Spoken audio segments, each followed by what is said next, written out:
दोस्तों आइए हम लोग डील करते हैं सेक्शन 194 आईसी को लेकर। बहुत ही रिलीवेंट सेक्शन है और ये आप मान के चलिए कि आजकल ऐसा हो रहा है कि जिसके पास ज़मीन है वो बिल्डर को बोलता है कि आप मेरे ज़मीन पर बिल्डिंग बना दीजिए, फ्लैट बना दीजिए, बदले में मुझे एक फ्लैट, कुछ शेयर और कुछ कैश पेमेंट कर दीजिए। तो ये उसी को लेकर डील करता है। TDS on payment under specified agreement. TDS on payment under specified agreement. Specified agreement means क्या हो गया? वो ज्वाइंट डेवलपमेंट एग्रीमेंट को हम लोग स्पेसिफाइड एग्रीमेंट बोलते हैं। इसको हम लोग डिटेल में डील करेंगे। आइए बढ़ते हैं आगे। Section 194C TDS on payment made under specified agreement payment to resident only. ये सिर्फ रेसिडेंट के लिए एप्लीकेबल है। देखिए क्या आता है इसमें, कब आएगा? Payment by builder under specified agreement. ये किसके ऊपर एप्लीकेबल होगा? ये बिल्डर के ऊपर एप्लीकेबल होगा जो पेमेंट करता है अंडर स्पेसिफाइड एग्रीमेंट। ठीक है, अभी देखिए क्या होता है स्पेसिफाइड एग्रीमेंट। क्या होता है मैंने आपको पहले भी कहा था, इसको भी मैं आज डील करूंगा। टीडीएस का रेट क्या होगा? TDS rate is 10%। TDS rate is 10%। यदि कोविड के कारण 14 मई 20 से लेकर 31 मार्च 2021 तक इसके पीरियड में यदि पे होता है, then the rate is reduced to 75%। In that case the TDS rate is 7.5% if the payment is made between 14 May 20 to 31 March 2021। आइए देखते हैं किसके ऊपर एप्लीकेबल है। Payment to resident only. आइए देखिए कितना के ऊपर टैक्स काटेंगे? एनी अमाउंट, जो भी पैसा पे करेगा इन कैश, ये काइंड के ऊपर एप्लीकेबल नहीं होता है। Builder pays any amount in addition to shares in the project. जो भी आपको पे करेगा, आइदर कैश में हो चेक में, जो भी आपको पे करेगा उस पेमेंट के ऊपर आएगा। ये only payment only in cash, ये काइंड के ऊपर एप्लीकेबल नहीं होता है।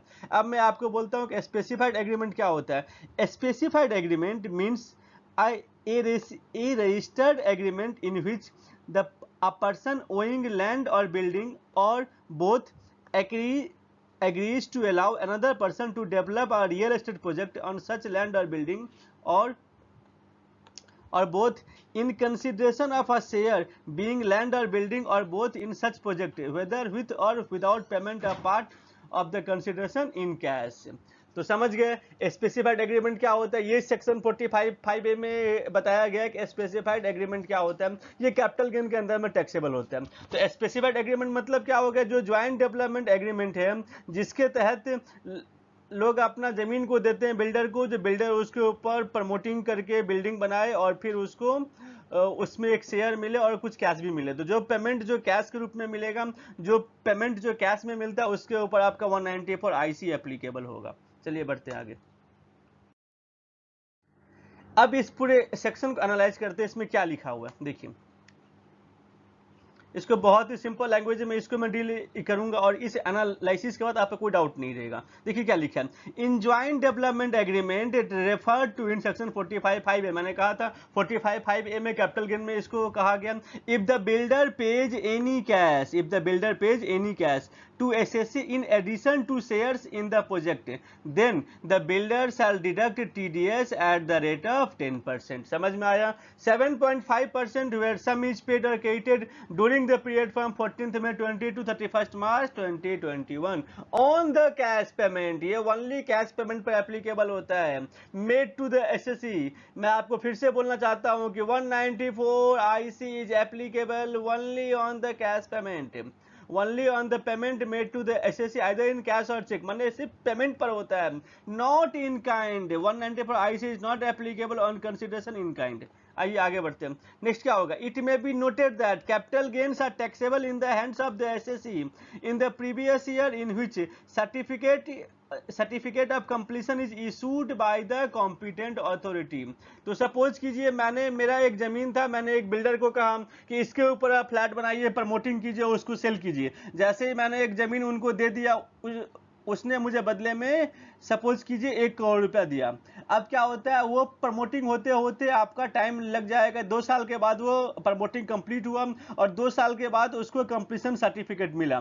तो ये जो पैसा मुझको मिला है ये टैक्सेबल कब होगा? 2 साल के बाद टैक्सेबल होगा, जिस दिन वो सर्टिफिकेट ऑफ कंप्लीशन, जिस दिन वो कंप्लीशन सर्टिफिकेट मिलता है उस दिन ये कैपिटल गेन टैक्सेबल होता है। उस दिन जो मेरा जो शेयर्स था लैंड में जो मैंने दिया था उनको, मेरा जो भी मुझे कैपिटल गेन एप्लीकेबल हुआ था वो कैपिटल गेन चार्जेबल होगा किस साल? कैपिटल गेन चार्जेबल होगा in the year in which certificate of completion is issued by the competent authority. Is it clear to everyone? Now TDS credit shall be claimed by the SSC in the previous year in which capital gains are taxable. मैंने क्या कहा था? आज मैंने अपना जमीन promoter को दे दिया, बिल्डर को मैंने दे दिया कि आप इसको प्रमोट कीजिए, आप इस पर फ्लैट बनाइए. उसने मुझे 1 करोड़ रुपया दिया. तो सपोज कीजिए उसने 1 करोड़ रुपया मुझे आज दिया, लेकिन वो टैक्सेबल कब होगा? जिस दिन आपका बिल्डिंग पूरा बन के कंप्लीट हो जाएगा, कंप्लीशन सर्टिफिकेट मिल जाएगा, उस दिन वो टैक्सेबल होगा.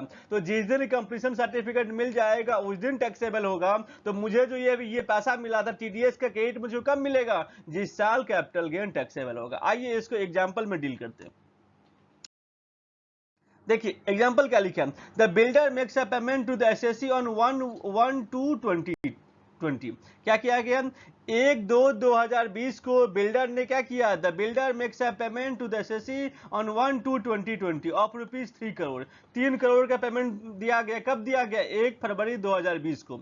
The builder shall deduct TDS. जैसे ही बिल्डर पे करेगा उसके ऊपर 10% टीडीएस वो काट लेगा अंडर सेक्शन 194 आईसी के अंदर में at the rate of 10% on ₹3 crore on 1 फरवरी 2020 on 1st February 2020. However, completion certificate is obtained on 31st जनवरी 2021. तो बाबू ये टैक्सेबल कब होगा? पैसा आपको टीडीएस काटा गया 19-20 में इन the previous year 19-20, but it is taxable in the year in which completion certificate is obtained by the builder. अब मुझे ये बताइए ये टैक्सेबल कब होगा? This some is taxable in the year 2021. However, completion certificate is obtained on 31st January 2021.